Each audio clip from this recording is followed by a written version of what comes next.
Hyvältä vaikuttaa. Oikein hieno kostea pintaradas. Ja tekninen löytyy jokaiselle eri tasokuskille niin hyppyriä, mitä voi hypätä. Ja sopiva pitkä kierros. Vähän kaponen, että täytyy totta kai olla varovainen, jos on ruuhkaa, mutta kyllä mä pidän. Tosi hyvä.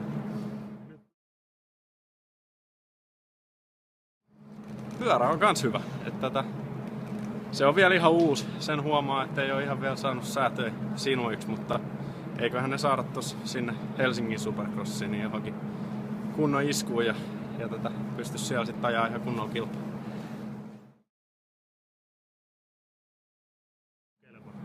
Kyllä varmasti joo, että tässä on nyt ainakin nämä viikot ennen sitä Supercrossia niin tulee käytyä halleissa ajamassa ja kyllä tää on nyt ainakin tähän asti mukavin mitä mä oon Suomessa ajanut. Että kyllä mä uskon, että mä tänne vielä uudestaan tulen.